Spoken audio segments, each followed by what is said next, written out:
Okay, my name is Sherri. I go by 𝗬𝗡𝗦𝗡𝗘 on Instagram. I'm from Southwest Philadelphia. Um, I've been creating like with fashion and hair. I mean, since I want to say like 5 years old. Once I realized that you can communicate, like you can communicate with clothes without uttering a word out your mouth. Like you can get dressed and not have to utter a word. Like you can, like talk with fashion, talk with your hair. You don't have to actually speak things out your mouth. I fell in love with it. Like it was a wrap for me from then. Once I discovered that I don't have to talk to express how I feel, that's when I fell in love with fashion and creating. Um, and ever since then, like it's been a go for me. Like I couldn't shake it. Like no matter what. Like even if I didn't have the funds or if I wasn't feeling at my best, fashion and creating is always at the back of my mind. Always. For you? For me, fashion and clothing and creativity. It it's like a unspoken language amongst other creators. Like it's like the people that get it. You understand what I'm saying? And it's like I said before, you don't even have to say a word. Like you could just see somebody's outfit and you be like, wow, it's like a mood. You understand what I'm saying? So like even like with my daughter, like having kids, my daughter, she doesn't communicate with me a lot. Like she doesn't like to communicate a lot. Like she's like, Mom, I can't talk to you. You don't understand. So what I always let my daughter like dress like how she want to dress because it's like an expression of where she's at and how she's feeling. So like now my daughter, she's 12, like she's a preteen. So now she like to wear the crop tops. She like to always tie her shirt in the back. So I know, she's starting to like boys now. So it's like I could kind of feel where she's at in life and what she's feeling. Like I said, instead of her having to communicate with me, I could just see by the way she dressed, like where she's at mentally. And I feel like that's how it is with like a lot of people. My observation of being in the world and being very observant of people. It's like you dress like how you feel. It's like sometimes you do it consciously and sometimes you do it unconsciously. But I feel like you dress how you feel. Like clothes is like it need more credit than what it's given. Like with clothing and with hair, or like anything that's dealing with creating, it's not given enough credit on it's not getting enough credit on how important it is to people. Like if I'm feeling like real down, and if I'm able to get up and get dressed, I know that whatever I'm going through is not that bad because I was able to get up, put some clothes on, look somewhat, good to come outside. So it lets me know that I like whatever I'm going through is not as bad as it seems because I was able to get up to get dressed. I was able to get up to put some clothes on, to fix my hair. So it's like it's very important and need more credit than what people give it. Tying my ministry into fashion is something that I'm still figuring out. I'm just honestly letting God like have His way with me. But I can tell you that my faith is not even more so my religion. It's my faith. It's my faith that stuck with me, not the religion. It's my faith that brought me back to the religion. It's my faith that brought me back to continue to create when I stop. Like if I was going through something in life or, I just had a creative block or anything like that, or if I would get really depressed, it's my faith that brought me back to continuing to create. It's my faith that brought me to sit here on the orange couch. So I have not yet figured out how I will tie that into with my fashion.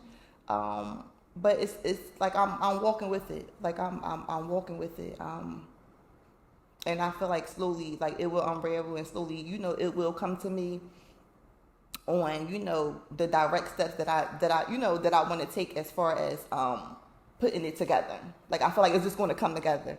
You understand? Like I feel like everything with the fashion and my ministry, it's going to come together. Like since I was, oh my God, since I probably was like, I promise you, probably like 4 years old. Like when my cousin used to go to sleep, I used to take out all her ballies and redo them. Like, oh my God, the Barbie dolls. I used to pick Elmer's glue in their hair to make it like it was a perm.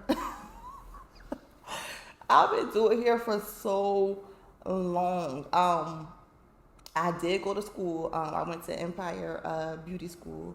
I did, graduate, get my certificate and things like that. I still do hair, but it's not my number one priority right now. I'm just kind of being more purposeful with what I'm being more purposeful with what I'm doing. Like, I'm being more intentional with what I'm doing. Like, yeah, when I like here, it can make me money, and honestly, that's what I do here for, is to fund what I really desire to do, and that's to get more into creative directing and fashion and my ministry. So I kind of use hair as just like a tool to get me to the next step. I'm 32 years old. I'll be 33 this year. And I can say I have experienced a lot of bodies in my life. Like, I'm just now starting to reach what I feel like would be like a peak in my life and in my journey. Oh my God, where would I start at? Like I was saying, I feel like with like creative, like being a creative, and my observation with creatives, I have like seen that like a lot of creatives, like they struggle with like anxiety and depression, and things like that. And those are things that I have like struggled with. Last year, 2002, I had went into rehab because of depression and anxiety. I got addicted to pills to try to self-medicate, because I could not control, my thoughts and things like that. Because I wanted to do, it's like with fashion and creating and things like that, you want to do so much. You see so many things. Like it's like you see yourself like 10 years from now. But you're trying to do that in the moment, and you got to understand that it's a process. So sometimes it could get frustrated, it can make you anxious, you could get depressed because you can't do it right now and you don't understand that it's a process. And being in rehab, when I tell you that I've seen so many creative people, I met so many creative people in rehab, and it was just like, it was like a frustrating feeling, because I knew like wow, we all was there. I knew we all was there because of like the self-doubt, people not understanding you, people thinking like, oh, like, you crazy. Like, if you think that you can do this, you think that this idea is going to, like, that's too big. You understand what I'm saying? So like, I understood like, wow, we all was there. And first I used to like feel like get pity, but then it's turned into like damn, like I'm sick of this. Like, you know what I'm saying? Because it's like so many people that's not giving the world their brilliance because of like, self-doubt and what other people may say about you or things like that. So it's like I said before, like now I've been like a year clean, sober. So I'm happy about that. Oh my God, like I can't even believe it, but because that was like a 7-year battle for me. So I've been sober. I haven't had the urge to want to do anything. All I have the urge to do is want to create and to do like my mission, whatever God has for me to do. That's all I want to do. That's all I want to do. And help someone that struggled with what I struggled with. Now that I'm out of it, I just want to help someone and let them know that like, yeah, you can change, like you can do it, like you can come from out the pit, out the mud, dirty and stinking, and come out clean, like you can. It is never too late. Like I said, I'm 32 years old. I'll be 33 this year. I have 3 kids. It's never too late. Like, it's never too late until it's too late. It be so, when you prioritize yourself, sometimes I say it's lonely, but then I say, God is always with me. But like in the flesh, because I'm trying to deny my flesh and live more in the spirit. But the flesh, it will get lonely. Because it's like you don't want to deal with what you put up with before. Like what you thought was, oh, me having fun, or what you thought was, oh, this person is dope to be around. When you start to like do self-reflection and self-healing, you start to realize that the person that you really need is you. The person that you really need to get to know is you. The person that you really need to date is you. You understand what I'm saying? So like this journey, I love it though. Like I love it. Like I love spending time. I love spending time with myself. Like when I come in here, I told no one I was doing this. It was between me and God. Like it was, I didn't need nobody in my ear creating no doubt or nothing. I just needed to hear God's voice. Sometimes you have to regroup. You gotta quiet the noise around you so that you can hear God's voice. And like I said before, it's a lot of people I had to cut off. I mean, some people I've been friends with for years, and I just up and stopped talking to them. Like, and I felt like I needed no explanation on why I chose me. I didn't need to explain to anyone why I chose me. And if you don't understand, then you never was for me anyway. So I think that's like it's a journey. It's a journey, like I said, but I love it though. I don't like to create content that's so serious because I love to laugh. Like, oh my gosh, laughing helped me to not go into like a deep depression. I laugh myself out of anxiety attack. I promise you, I find everything funny. Like the stuff that you probably wouldn't think is funny, I will laugh at. I will find the humor in everything. So with like my fashion now, like I don't, and like creative and what I want to like go into with creative directing, like I want to capture the seriousness of life, but I also want to be able to make people laugh at the serious things. Life is not that serious. You understand what I'm saying? It don't and it's really not that deep. It's more simpler than what we really think it is, honestly. And then I feel like the world is so uptight right now. Like, oh my gosh, the world is just so uptight. So I just really want my my creative expression to be humorous. Like humorous in a serious way, if y'all could kind of understand what I'm saying. That's what I want to like give to the world and give to whoever is receptive to it. Well, my Instagram, I do have content on my Instagram.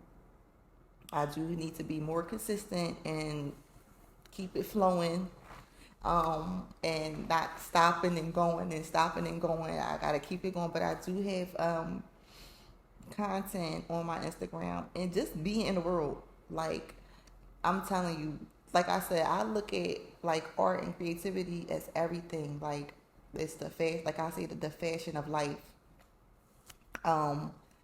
It's everything that you do. Going to dinner or brunch with your girlfriend. The ambiance. We wear an outfit that go with the ambiance of a restaurant that we going to. Like I mean, so it's like everyday life. Everyday life. I'm putting my content out there. You capturing pictures with your iPhone, and I just like real raw art. So when I'm out and about, I love to take pictures when I'm out and about because this is like it's in the now. You know what I'm saying? Like it's in the now. So that's kind of how I get my content out there, just living everyday life. I have not yet incorporated my children into my content because you know what? Right now, I feel like I'm developing me, and if I bring my kids into anything, I want it to be on solid ground. So that's what I'm trying to create, a solid. I'm not trying to create ifs, like a ifs or doubt, or I want it to be this is what it is.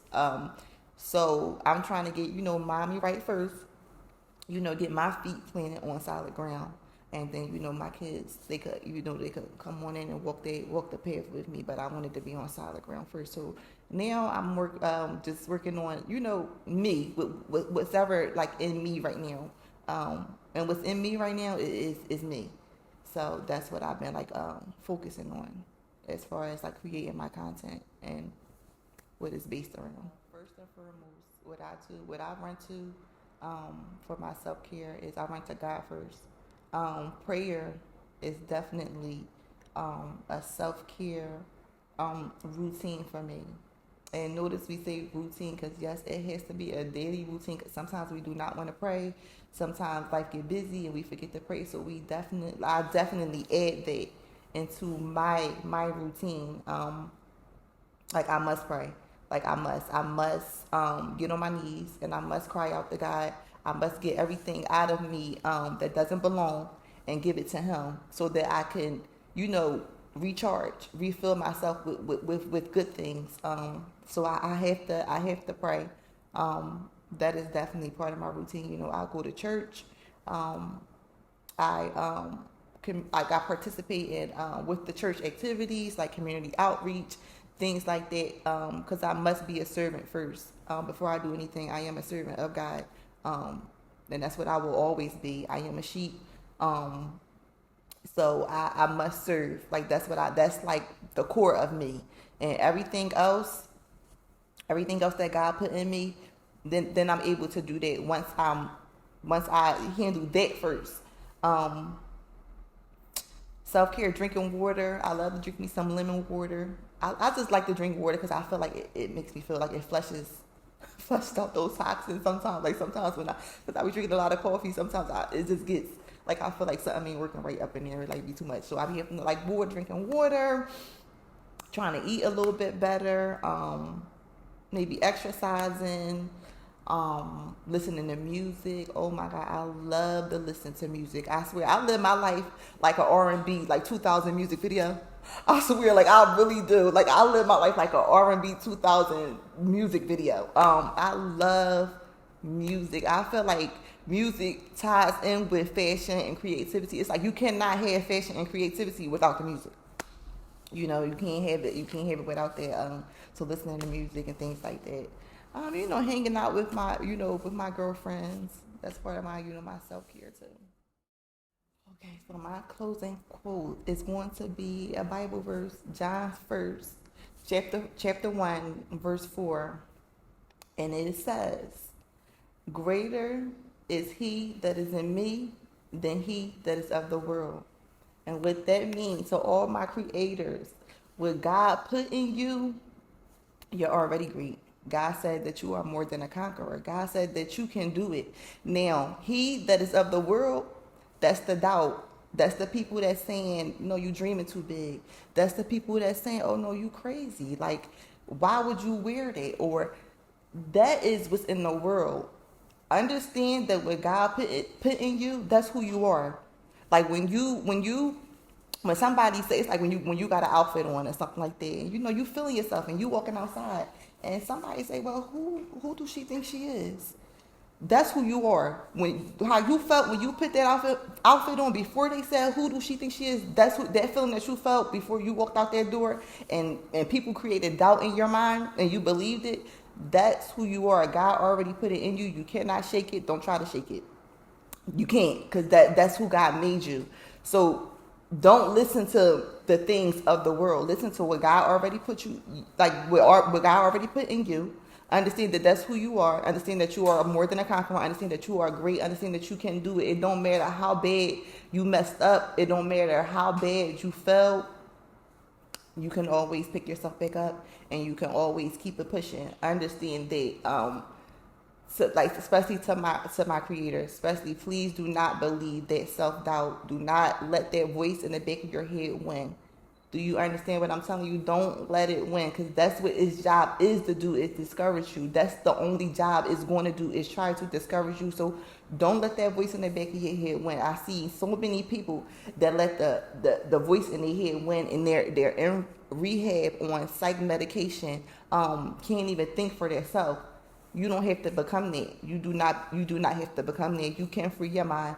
Be who you are supposed to be, with no nothing holding you, nothing shackling you. You understand what I'm saying? Don't let nothing shackle your mind. Let your mind run free.